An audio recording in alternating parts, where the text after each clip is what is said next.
ቁልፉን ለጥበቃው ባደራ ሰጥቸው ባለ ሰዓት መኪናውን ይዘው ተሰወሩ። ኤርትራ ድንበር አካባቢ ተሽከርካሪዎችን እያስመለስን አጥፊዎችን ለህግ እያቀረብን ነው። ተሽከርካሪ ወንጀል የፈጸመ ተሽከርካሪ ይሆናል። የተሰረቀ ተሽከርካሪ ነው። እጅግ በጣም ጥንቃቄ ይፈልጋል። በውክልና መግዛት በጣም አይመከርም።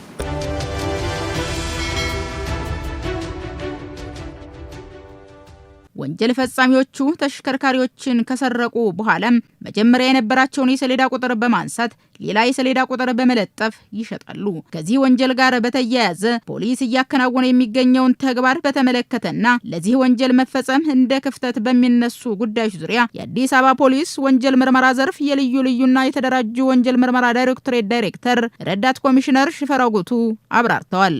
በርካታ የተሽከርካሪ ስርቆቶች ናቸው የተፈጸሙት። ብዙ የማጣራት ሂደት አድርገን የተገኙ ተሽከርካሪዎችም አሉ፣ ያልተገኙትም አሉ። ባልተገኙትም ላይ አሁን የምርመራ ቡድን አቋቁመን በርካታ ስራዎችን እየሰራን እንገኛለን። ከተሰሩትም እነዚህ የተሰረቁ ተሽከርካሪዎች ድንበር ተሻግሮ ወደ ጎረቤት ሀገር የሚገቡበት ሁኔታ በምርመራ ሂደታችን ደርሰንበት ከሶማሌላንድ፣ ከኬንያ፣ ሞያሌ በተለይ ደግሞ ከኤርትራ ድንበር አካባቢ ተሽከርካሪዎችን እያስመለስን አጥፊዎችን ለህግ እያቀረብን ነው የምንገኘው። ለጥበቃ ተቀጥሮ በተቀጠሩበት ቦታ ላይ ተሽከርካሪዎችን ይዘው የሚጠፉ ቁጥራቸው ቀላል የማይሆኑ ወንጀል ፈጻሚዎች አሉ። በእነዚህ በሁለቱ በተደራጁ የወንጀል ድርጊት ፈጻሚ ቡድኖች ወንጀል የሚፈጽሙበት ሂደት ነው የሚገኘው። ፎርጀሪ ታርጋ በመስራት በኮምፒውተር በመስራት ትክክለኛ ሰሌዳ ላይ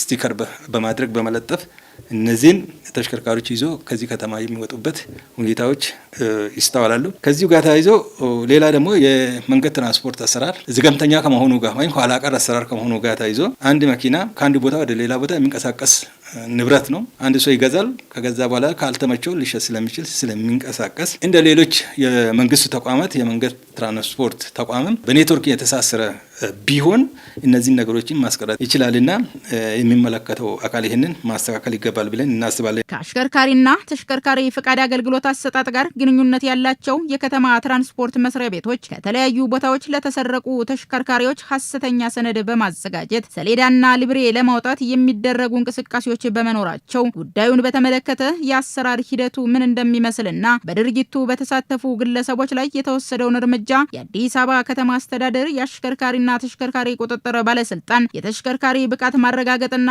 ፈቃድ አገልግሎት ዳይሬክቶሬት ዳይሬክተር አቶ ታዬ ዲባባ ተናግረዋል። ሐሰተኛው ሰነድ ወደኛ ተቋም እንዳይገባ አንዱ ከሰነዶች ማረጋገጫ ጋር እንደ ፌደራል የሰነዶች ማረጋገጫ ሰነዳቸውን ውክልና ሽያጭን በቀጥታ በሲስተም እናነብበት አሰራር አለ።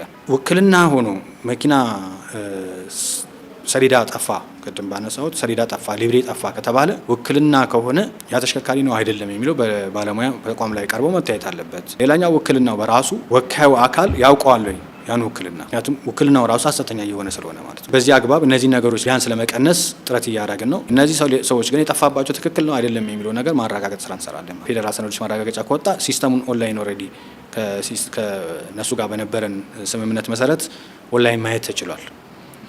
ስለዚህ በእነሱ ሲስተም እናያለን ማለት ነው።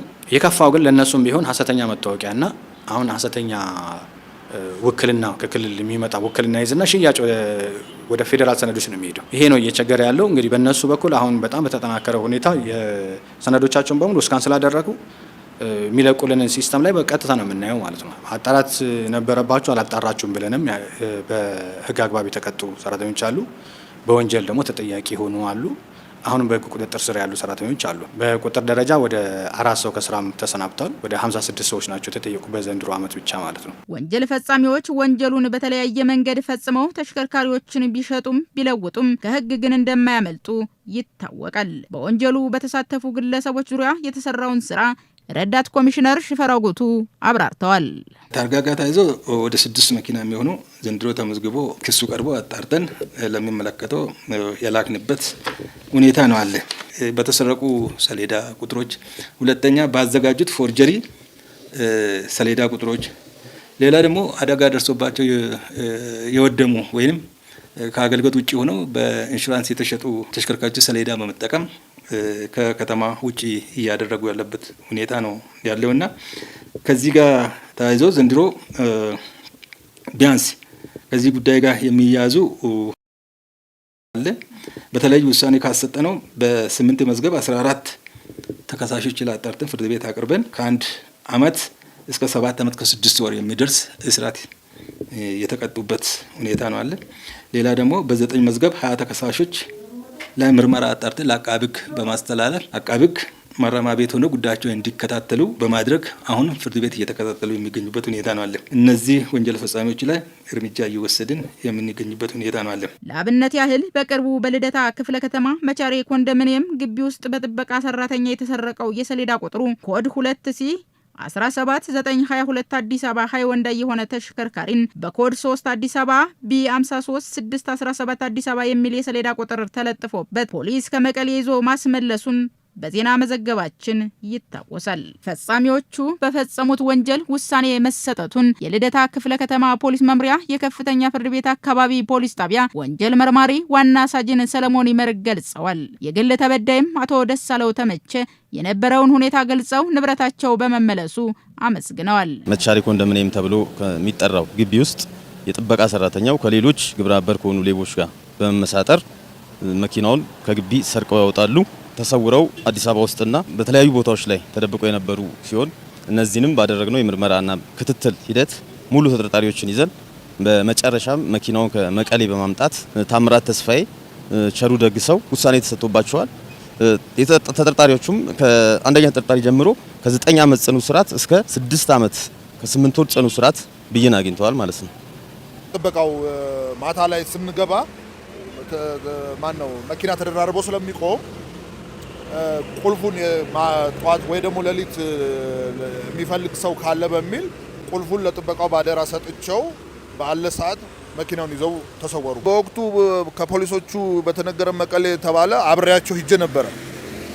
ምናልባት መኪናውን በደንብ ላያውቁት ይችላሉ በሚል ራሴ አብሬ ሂጄ ነበረ። ፖሊስ ጥረትና ክትትሉ በጣም የሚመሰገን ነው። ለምን እኔ ጠፋብኝ ካልኩኝ ቀን ጀምሮ 24 ሰዓት በመስራት ክትትሎችም የፖሊስ የምርመራ ክፍሉም ከኔ ጋር የኔን ጭንቀት ተረድቶ 24 ሰዓት በመስራት እዚሁ እያደሩ እዚሁ እየዋሉ ነው ይሄንን ስራ ሊሰሩ የቻሉት እና በጣም ተባብረውኛል። የተሰረቁ ተሽከርካሪዎችን የሚገዙ ግለሰቦች ለፍተው ጥረው በላባቸው ያገኙትን ገንዘብ ማጣት ብቻ ሳይሆን በሕግም የሚጠየቁበት አግባብ ሊፈጠር ስለሚችል ተሽከርካሪ የሚገዙ ግለሰቦች ጥንቃቄ ማድረግ እንደሚገባቸው አቶ ታዬ ዲባባና አቶ ደሳለው ተመቸ ሀሳባቸውን ገልጸዋል። ማንኛውም ተሽከርካሪ የሚገዛ አካል አንደኛ በውክልና ከመግዛቱ በፊት ተቋሙ ላይ መጥቶ ማረጋገጥ አለበት።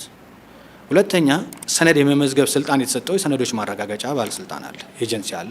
እዛ ሄዶ ሰነዱን በህጋዊ መልኩ አረጋግጦ ነው መግዛት ያለበት። ውክልና ማለት እንደኔ በመሆን ነው። ተሽከርካሪ ወንጀል የፈጸመ ተሽከርካሪ ይሆናል፣ የተሰረቀ ተሽከርካሪ ነው። እጅግ በጣም ጥንቃቄ ይፈልጋል። በውክልና መግዛት በጣም አይመከርም። በተቻለ መጠን ተሽከርካሪውን ወደ መዝጋቢው አካል ቀርቦ ትክክለኛነቱን የማረጋገጥ ሰነዱ ትክክል ነው ከተባለና ውል ፈጽሞ ከኛ ጋር ሰነዱን ከወሰደ ወደ ሰነዶች ማረጋገጫ ሄዶ ደግሞ ሰነዶች ማረጋገጫና መዝገባ ኤጀንሲ ጋር ውል መፈጸም አለበት። ተሽከርካሪ ሲገዛ ሻንሲና ሞተር ቁጥር የምንለው የማይደገም ለአንድ ተሽከርካሪ ብቻ የሚሰጥ ነው፣ ልዩ ምልክት ነው። ይህ ተሽከርካሪ ሻንሲና ሞተር ቁጥሩን አሁን ብዙ ገዢዎች ጋራጅም ወስዶ አያሳዩትም። ተሽከርካሪው መነዳቱን ነው የሚያዩት። ያ ተሽከርካሪ ተሰርቆ ሊሆን ይችላል። ያ ተሽከርካሪ በህገወጥ ተነድቶ ገብቶ ሊሆን ይችላል። የሱን ህጋዊነት ሳያረጋግጡ እኛ ጋር መጥተው የሚሞላ ውል አለ።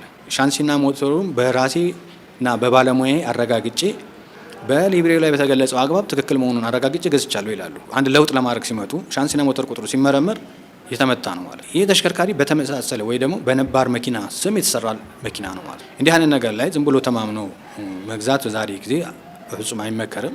በባለሙያ በተገቢ ባለሙያ ሻንሲና ሞተሩ መታየት አለበት። ከያዙት ሊብሬ ጋር ትክክል ነው፣ ትክክል አይደለም። ሁለተኛ ነገር ተመሳስሎ ተመቷል፣ አልተመታም። እኛ ጋር በየቅርንጫፉ በተለይ ተሽከርካሪ በተመዘገበበት ቅርንጫፍ የአገልግሎት ክፍያ የሚከፈል አለ። ህጋዊነቱን እናረጋግጣለን። ትክክል ነው፣ ትክክል አይደለም ተብሎ ማለት ነው። ስለዚህ ያንን የማረጋገጥ የሁሉም ኃላፊነት አለበት። ገንዘብ አውጥቶ ንብረት ሲገዛ ንብረቱ የዛ ግለሰብ ነው ወይ የሻጩ የሚሸጥልኝ ሰው ንብረት ነው ወይ የሚለውን መጀመሪያ ማጣራት መቻል አለበት። ንብረቱ የሱ አለመሆኑን እያወቀ ወንጀለኛ እንደሆነ እያወቀ ያለምንም ሰነድ ሲገዛ ጥፋቱ ኦልሬዲ የገዛውም ሰውዬ ወንጀለኛ ነው ማለት ነው፣ ያቃል ማለት ነው።